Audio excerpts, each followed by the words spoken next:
ഉത്സവ സീസണുകളിലെ പൊതുവിപണിയിലെ വിലക്കയറ്റം നിയന്ത്രിക്കാൻ ലക്ഷ്യമിട്ട് സംസ്ഥാനമാകെ ആരംഭിക്കുന്ന സഹകരണ ഓണം റംസാൻ വിപണിയുടെ കടുത്തുരുത്തി നിയോജക മണ്ഡല ഉദ്ഘാടനമാണ് കുറവലങ്ങാട് ത്രിവേണിയിൽ നടന്നത്. ഗ്രാമപഞ്ചായത്ത് വൈസ് പ്രസിഡന്റ് ലീലാമ്മ തോമസിന് ഓണക്കിറ്റ് കൈമാറി വിപണിയുടെ ഉദ്ഘാടനം മോൻസ് ജോസഫ് MLA നിർവഹിച്ചു. Uzhavoor block panchayat president PM Mathew, KPCC അംഗം T ജോസഫ്, കുറവലങ്ങാട് പഞ്ചായത്ത് മുൻ പ്രസിഡന്റും ഇപ്പോഴത്തെ അംഗവുമായ PC കുര്യൻ, കോൺഗ്രസ് മണ്ഡലം പ്രസിഡന്റ് തങ്കച്ചൻ കാവുങ്കൽ, കലാകോൺഗ്രസ് സംസ്ഥാന ഭാരവാഹി തോമസ് കണ്ണന്തറ, BJP ജില്ലാ ട്രഷറർ TA ഹരികൃഷ്ണൻ എന്നിവർ പരിപാടികളിൽ പങ്കെടുത്ത് ആശംസകൾ അർപ്പിച്ചു. സംസ്ഥാന സഹകരണ വകുപ്പിന്റെ നേതൃത്വത്തിൽ 1.5 മാസം നീളുന്ന വിപണിയാണ് ആരംഭിച്ചിരിക്കുന്നത്. സെപ്റ്റംബർ 15-ന് വിപണി സമാപിക്കും. ജില്ലാതല സഹകരണ വിപണന മേളകൾ ത്രിവേണി ഡിപ്പാർട്ട്മെന്റ് സ്റ്റോറുകളും സൂപ്പർ മാർക്കറ്റുകളും മെഗാമാർട്ടും നീതി സ്റ്റോർ, നന്മ സ്റ്റോറുകൾ, സഹകരണ സ്ഥാപനങ്ങളും സംഘങ്ങളും നടത്തുന്ന നീതി സ്റ്റോറുകളും നന്മ സ്റ്റോറുകളും സർവീസ് സഹകരണ സംഘങ്ങളുടെ ചില്ലറ വിൽപ്പന യൂണിറ്റുകളുമാണ് സംസ്ഥാനത്ത് ആരംഭിച്ചിരിക്കുന്നത്.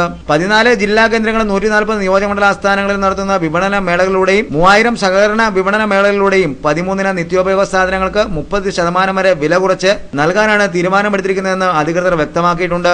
ജില്ലാതല വിപണന മേളകളും നിയോജകമണ്ഡലതല വിപണന മേളകളും 45 ദിവസവും പ്രവർത്തിക്കും വിധമാണ് ക്രമീകരണം ഒരുക്കിയിരിക്കുന്നത്. അരിയിനങ്ങളായ ജയ, കുറുവ, മട്ട, പച്ചരി എന്നിവ കിലോഗ്രാമിന് 21 രൂപ വീതവും, പഞ്ചസാരയ്ക്ക് 26 രൂപയും, ചെറുപയറിന് 55 രൂപയും, കടലാക്കും തുവരപ്പരിപ്പിനും 45 രൂപയും, ഉഴുന്നിന് 42 രൂപയും, വൻപയറിന് 35 രൂപയും, മല്ലിക്ക് 60, മുളകിന് 55, പിരിയൻ മുളകിന് 76, വെളിച്ചെണ്ണയ്ക്ക് 62 എന്നിങ്ങനെയാണ് സഹകരണ ഓണവിപണിയിൽ വില. പാക്ക് ചെയ്ത ഉൽപ്പന്നങ്ങൾ സബ്സിഡി നിരക്കിൽ നൽകുമ്പോൾ പാക്കിംഗ് ചെലവിനത്തിൽ 50 പൈസ അധികം നൽകണമെന്ന നിർദ്ദേശവും അധികൃതർ നൽകിയിട്ടുണ്ട്.